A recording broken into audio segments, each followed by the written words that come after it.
آج تک کسی سنی یا شیعہ نے یا ان کے جتنے بھی آگے سے سب سیکٹس ہیں کسی نے عیدین کی اذان دی ہے؟ آپ ان سے پوچھیں، نہیں دیتے۔ جنازے کے اوپر تو جب ان سے پوچھا جاتا ہے تو وہ ایک لیم ایکسکیوز کہتے ہیں، جی وہ جنازے کی اذان وہ ہوتی ہے جب بچہ پیدا ہوتا ہے نا، اس وقت جو کان میں اذان دی جاتی ہے وہ جنازے کی ہوتی ہے۔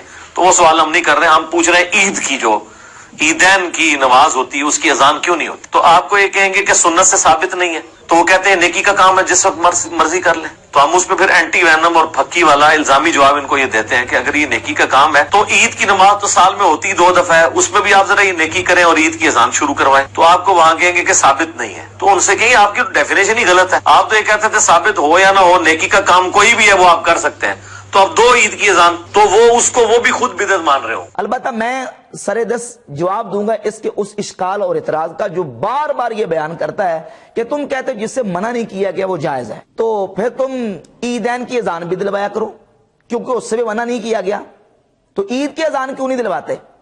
عید کی اذان دلوایا کرو۔ تو بات یہ ہے کہ ہم یہ کہتے ہیں، ہمارا یہ موقف ہے کہ عیدین کی اذان ممنوع ہے، عیدین کے موقع پر اذان دینا ممنوع اور مکروہ ہے، اس میں ممانت ثابت ہے۔ جس وجہ سے ہم عیدین کی اذان نہیں دلواتے ممانت کی وجہ سے۔ اور یہ بات یاد رکھیں، ایک علمی مسئلہ ہے کہ کسی بھی چیز کا حکم یا کسی بھی چیز کی ممانت کو ثابت کرنے کے اصول اور ضابطے ہیں۔ کبھی کسی چیز کا حکم صراحتاً ہوتا ہے، کبھی اشارتاً، کبھی عبارت النص سے، اشارت النص سے، دلالت النص سے، اقتضاء النص سے۔ اسی طریقے سے ممانت جو ہے وہ کبھی عبارت النص سے ہوتی ہے، کبھی اشارت النص سے، کبھی دلالت النص سے، کبھی اقتضاء النص سے۔ کبھی ممانت صراحتاً ہوتی ہے، کبھی اشارتاً، کبھی تصریحاً، کبھی تلویحاً۔ تو ہم نے اپنے اصول اور ضابطے سے دیکھنا ہے کہ آیا یہ چیز منع تو نہیں ہے، تو ہم کہتے ہیں کہ عیدین کے موقع پر اذان منع ہے، ممنوع ہے، مکروہ ہے۔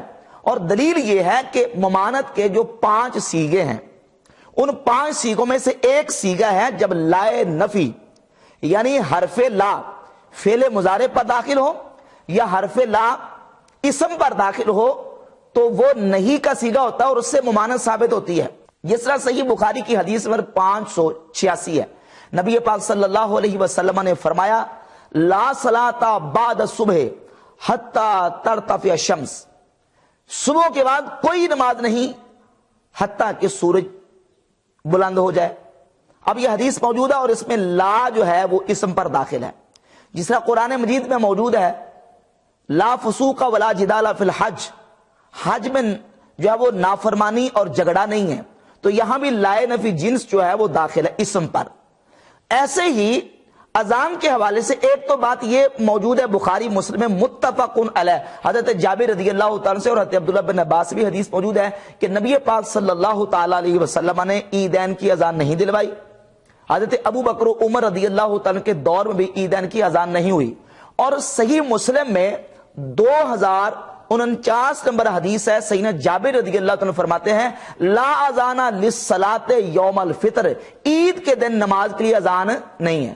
لا اذان للصلاۃ، جس طرح صحیح بخاری کی حدیث ہے لا صلاۃ بعد صبح، صبح کی نماز کے بعد کوئی اذان نماز نہیں ہے۔ اسی طرح یہ حدیث ہے کہ لا اذان للصلاۃ یوم الفطر، عید کے دن کوئی اذان نہیں ہے۔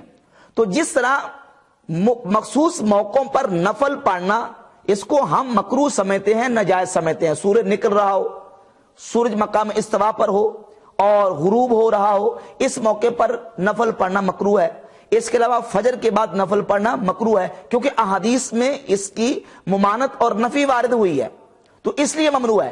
ایسے ہی عیدین کے موقع پر ہم اذان کو مکروہ اور ممنوع سمجھتے ہیں کہ اس میں نفی وارد ہوئی ہے، اور وہ جو لا جو ہے وہ اسم پر داخل ہو تو اس سے نہیں کا صیغہ بن کے ممنوع قرار پاتا ہے، لہذا عیدین کے موقع پر اذان دینا یہ جائز نہیں ہے کیونکہ ایسے موقع پر اذان دینے سے منع کیا گیا، اور ممانت کا صیغہ حدیث میں صحیح مسلم میں 2049 نمبر حدیث موجود ہے۔ تو بحمد تعالیٰ ہم اس پر دلائل اور حقائق کی روشنی میں بات کرتے ہیں۔ تو جہاں منع نہیں ہے، جس طرح نفل آپ پڑھتے ہیں، نفل آپ جب بھی چاہیں پڑھ سکتے ہیں، ہاں ان موقعوں پر نفل نہیں پڑھ سکتے جن موقعوں پر ممانت وارد ہے۔ اور اسی طرح ذکر اللہ، درود پاک، عمومات و اطلاقات شریعہ سے ذکر اور درود جب بھی آپ پڑھیں جائز ہے، کوئی منع نہیں ہے. ہاں لیکن عمومات و اطلاقات شریعہ میں مواد مستثنا وہ از خود خارج ہوتے ہیں, ان کو خارج سمجھا جاتا ہے, ان کو اس عام اور مطلق حکم میں داخل نہیں سمجھا جاتا. تو لہذا عیدین جو ہے اس کی ہم اذان نہیں دیتے کیونکہ ممنوع ہے. اور یہ بار بار جو ہے مخاطب کرتا ہے امیر اہل سنت حضرت علامہ مولانا محمد الیاس قادری دامت برکاتہم العالیہ کو, کہتا ہے یہ جی باپا جانی نے شروع کروائی ہے, تو باپا جانی کو آپ مخاطب نہ کریں, تمہارا جواب اللہ کے فضل و کرم سے ہم نے دینا ہے. ہم سے جواب مانگو اور ہمارے اللہ کے فضل و کرم سے جو جوابات ہیں تم ہمیں جو ہے وہ ہمارے جواب سوال کا اللہ کے فضل و کرم سے کبھی بھی جواب نہیں دے سکتے.